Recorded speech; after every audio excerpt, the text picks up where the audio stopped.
I was raised, I'm going to share actually two things. I'm going to mention some other stuff about when I did come to Christ, some of the challenges and so forth, okay?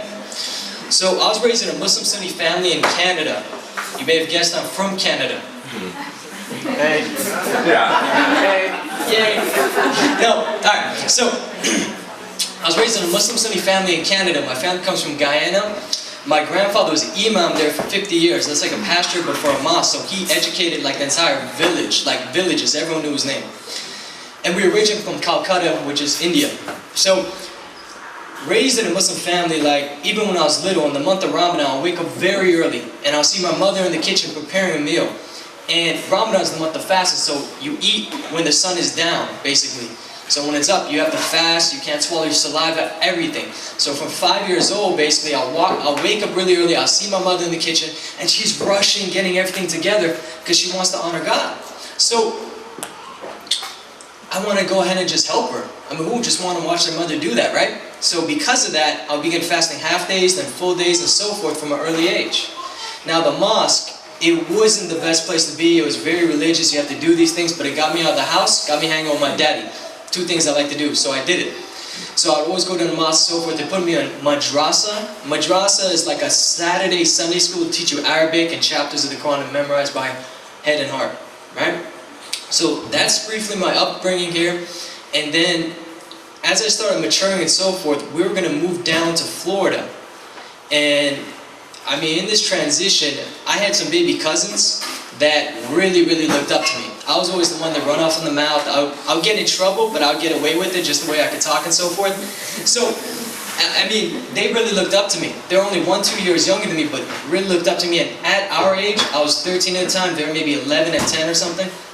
And people our age were passing away. People were overdosing, there were car accidents on the snow and all this other stuff. So I'm like, I need to set an example for them. I need to take care of them. I'm not even going to be there. So who you look for example? I already knew I can't look to just man because man fails. I already figured that out. But I had to look to God. So when I got down to Florida, I started praying 5 times a day, reading the Quran a lot more fervently to try and understand it better. And this is when a lot of questions started, etching in my mind. There were a lot of things about women in Islam that didn't make a ton of sense at all. I would show my mother. She'd be like, don't ask me, ask your father. My father would be like, alright, whatever, go to the mosque, ask them. So I'm like, fine. I went to the mosque, I would ask them, they'll give you like an answer. There would be many things about offensive stuff and so forth, so on, about many different issues. And they'll give you an answer, but when you get home, you just read again. That can't be it. It just can't be it. So I came to a point where I'm like, okay, Muslims don't know quite anything about this. They don't know what they believe, what have you. We believe in God, God is good. And I had Christian friends, but in short, from 13 to 17, these Christian friends had a better relationship with me than with Christ. So, but if I had a flat tire, they'll be there, they'll go ahead and put a spare on my tire, they'll help me out, obviously, right? So they were definitely there. God bless them. And the thing is, as this was happening, I would just look at their lives. They couldn't give me anything back in. All honesty, with just a little bit of knowledge I had about the Quran, maybe I could even convert or get someone to say Shahada, some of the Christian friends I had. But I had a friend who's from Syria, he's a Christian, and he was sitting down with me. He was in the car next to me, and he was like, hey, there's a guy, he comes from Egypt. He specializes in converting Muslims to Christianity. I'm like, that's pretty dumb. And he was like, do you want to meet him? I'm like, no, better things to do with my time. No one understands this stuff. And he's like, oh, well, dude, there's a place that has like a lot of pizza and soda. How much? It's free. Let's go. So we go out there. We went to Chuck E. Cheese's. And back at Chuck E. Cheese, he made me bring my Quran. I was like, okay, this is kind of weird. Why would I bring a Quran to this place? Whatever. It gets me free pizza. So anyways, I go there. There's a guy in the back of the Chuck E. Cheese. He's bald, a little shorter, very stocky. Like, that's the guy you were telling me about. That's the little Arab dude. He's like, yeah. So anyways, the guy's name is Usama. I made fun of him for 10 minutes just because his name.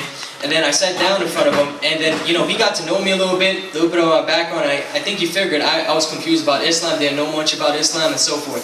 And he just really opened up, like, Imtiaz, do you believe Islam is a loving, peaceful religion? I'm like, yeah. What kind of dumb question is that? I was 17, very arrogant. And then he was like, okay, well, do you believe that a peaceful, loving God loves everyone? I'm like, yes. Well, do you believe Allah is a peaceful, loving God? Yes.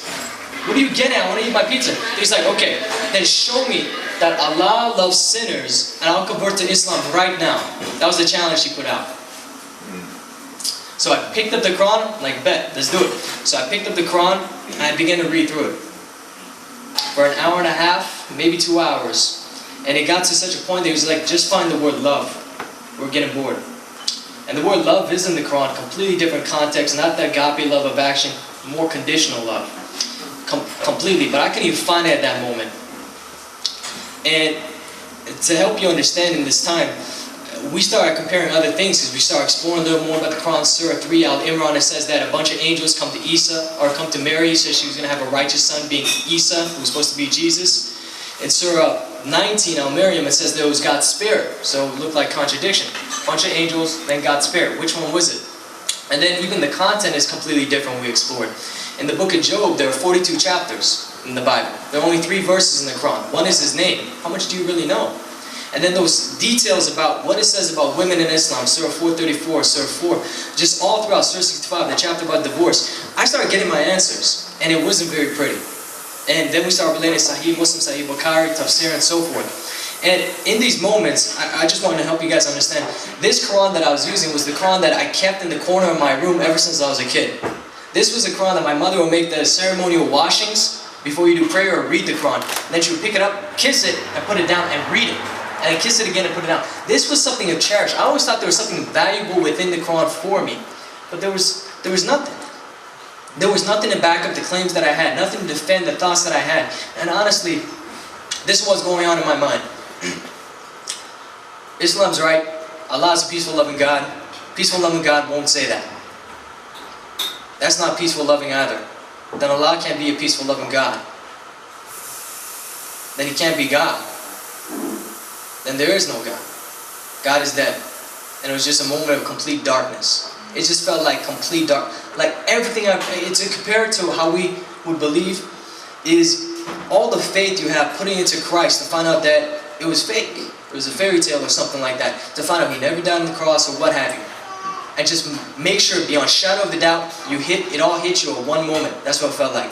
Complete darkness. And Arabs, if you don't know, maybe the missionary friends, they're a little bit louder. Many of them are. And he's right here talking to me, but his voice is like a whisper. It barely gets in. Because my mind is internalizing all this stuff. And then the Holy Spirit just gave him something. And it was Imtiaz, the true living God has chosen to show Himself to you. He loves you and He wants to go ahead and save you and introduce you to Him and save your family and just use you to show the world about His love. Some of that magnitude, and I was rocked. It felt like, it really feels like how someone tells you a joke and you sit there for half an hour, then you begin chuckling to yourself like, I got it. And they look at you and like, you're a little slow. And I felt like God was looking at me at that moment like, yeah, you're gonna get it. Come on, slow. It took 5 years though. I mean, I'll call you Sam at 7 o'clock at night, like, yo, so what does this mean in Leviticus? He's like, oh, Imtiaz. Okay, we would talk from 7 o'clock to like 4 a.m. You know, this guy did not get tired. We talked and talked and talked, and the most profound things were this. I don't even remember several of the pieces of the content, but he would say, Imtiaz, I had people praying for you in other states. You had people praying for you all across the country. I was like, man, I only pray for people I love, you know? Come on. But that was a big part of it. The second part of this is, I graduated high school when I was 17. I got my degree when I was 20. I started working finances. Well, let me back up here. In high school, before I graduated, I was 17, and 3 months, one night of each month for 3 months, I would fall into a nightmare. Now, the nightmare is this. I'm just laying down on the bed, still dead asleep, and then I just wake up and I just see things like levitating in the room, like rocks, all this other stuff, and there was just a haunting presence. If you experience it, you know it's just haunting, just falls completely on you, the moment of weakness, and you're in a dream, you can't move, but I just felt like my vision turned. Not physically, but something else, maybe spiritually. And I just saw this thing hovering above me that was just dressed up like the perfect figure what you think death would dress up like, in the black robe, and he outstretched his hand above me. And just with his hand outstretched above me, I felt like my chest crush. It was just heaving, torturing, and I couldn't move. I was heaving, and it was burning. It felt like 6-7 hours of this, and then, you know, I struggled so much, and it felt like it just collapsed, and then I just wake up, basically. And my chest is heaving, it's hot, it's heated. And I'm like, whoa. And that happened, like, by the last month that it happened, the one night out of that month before I graduated, whether in May or June or whatever, I just opened my eyes in the dream. I knew exactly what was going to happen, so I was ready for a battle from that single moment. And it happened, and we just wrestled all the way through. Now, when I graduated and I finished my degree, I went to work in finances, and they would do Bible studies on a Wednesday morning. I'm like, okay, I studied a little bit of the Quran now, I studied a little bit about the Bible, I understand this stuff somewhat, so let me go, maybe it's going to be motivational or something, right? So, I go into the conference room type thingy, and they're talking, they say some stuff, and it looked like they even contradicted each other with some of the things, so I'm like, whatever. And as I'm over there, before we depart, they say, memorize a memory verse. Like, what's a memory verse? We memorize chapters. So, I memorized Psalm 23. I didn't know what a verse was. I was like, chapters, whatever. So anyways, I'm a little older now, and I'm laying down on a bed. These are my feet. And have you guys, different demographics, The Exorcist and The Ring. Freaky little white girl, well, with the white dress, edit that out. With the dress and the black hair. You guys know what I'm talking about? Nod your head. Good. Alright, so she has her knees up and she's leaning against the bed. And she just reaches back to grab onto my hand. And just the falling of this haunting presence, and she was moaning, groaning, and she was down here, and it didn't look like anything was moving, but I saw this from first person, second person, and third person. From first person, here's the edge of the bed, then you see her head like that. The black. Here. And then third person, you see her, then you see me. So I saw it all at once at the same very time. And her hand reaches back to reach out to me, and it feels like there's a vibrating force that represents somewhat of a bond between us. And the more that I pull, it feels like a thick rubber band against my hand and her hand. So the more that I pull, I feel like I can't let go at it any second or it's going to snap back. And I'm so exhausted, it's a dream again, you can't move. And her moaning and groaning was right in the air. And right here, and it was just haunting and oppressing, and it was taunting me. And I'm pulling and pulling and pulling and pulling for like 6-7 hours, and then it just felt like I'm out of energy, I got one last thing in me, I felt like I was making progress, so I finally pulled. And that little vibrating force that was holding us like this, it broke. It's like the rubber band broke, so I feel like I'm free. I'm laying there perfectly still, and I felt like I was free for just a second. But I realized, I'm still in this nightmare, and worst of all, she's still there. And I realized this one thought comes in my mind. She's free too. And she stands up. She leans over the bed to reach out and just grab me.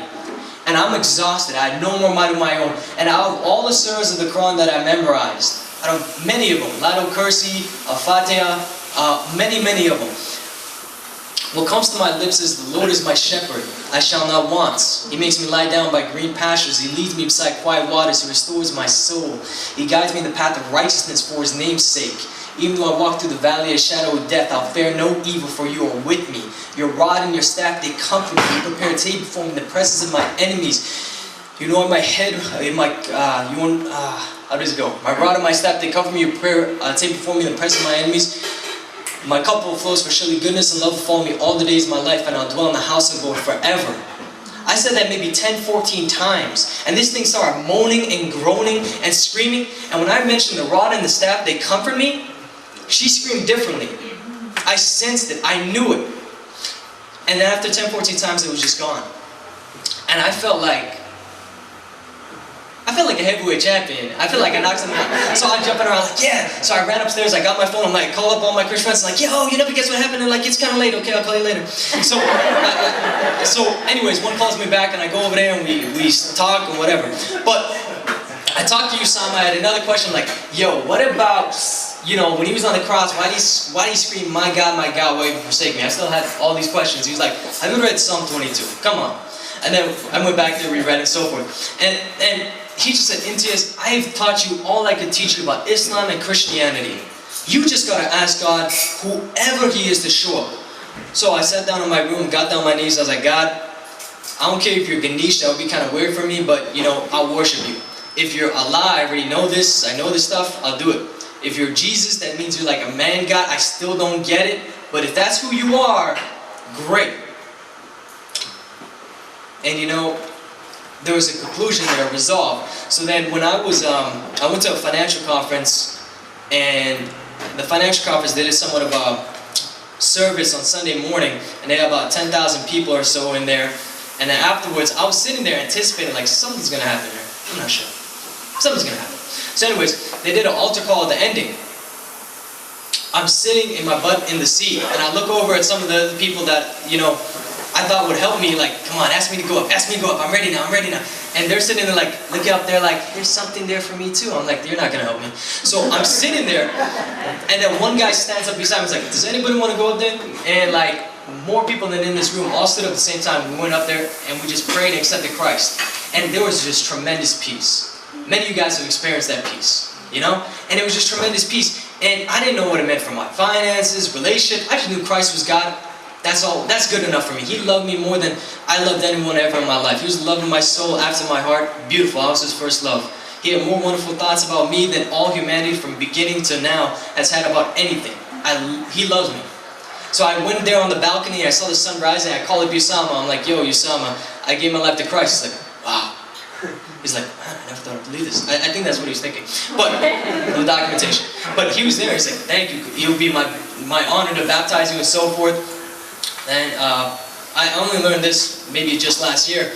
After I put down that phone with him, he had 2 minutes, and then he was going to get on stage and talk to a church on why it's important to witness to Muslims.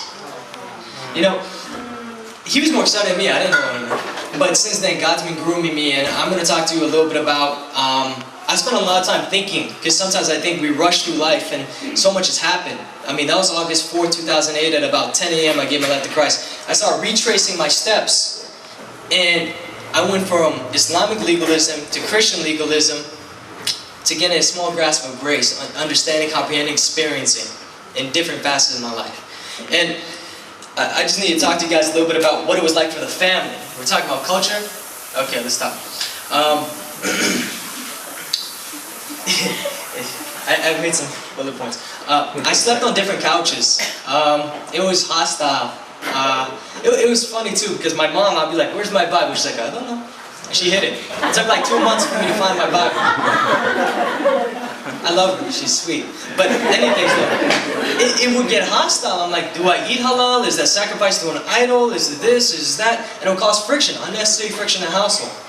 And then, you know, my uncle would argue with me. I have some very, very religious side of the family. Some are studying in Beirut and this and that. And one of my uncles, God bless his heart, he came over, he's like, hey, you know what, Trinity is not in the Bible? I'm like, yeah, it is. So, yeah, it took time for me to be humbled. But, because I'm like, and then I go to my Christian friends, I'm like, why didn't you tell me it's not in there? They're like, I didn't know. I'm like, gosh. So, anyways, you know, and actually, you know, they would have these questions because we hear things. I remember in 10th grade, I was sitting down at like a table at lunch, and they're talking, did Jesus feed 4,000 people or 5,000? It's a contradiction then. I think He fed both. I have no idea. I was like, Jesus did what? That's crazy. I want to know more. That's what I'm thinking. And they're like, okay, next thing. Hey, if you guys want to buy fries? I'm like, great. So, you know, we always hear things here and there. My uncle had heard that God had rested on the 7th day, so he was like, well, if He rested, did He need a cup of water too? That's the way he was thinking. And I was like, man, how do I understand all this stuff? So more than learning stuff just for whatever mental assent, I had to learn how to share my faith because people had so many questions. So many questions. And friends would only go so far. Usama wouldn't always be available. He would be traveling and so forth. And I'll be forced to read, and I hate reading. But I have to learn how to love it, honestly. And just spending time with God. But to talk to you guys about the church, it was a fun experience getting acquainted. You know, I remember I went into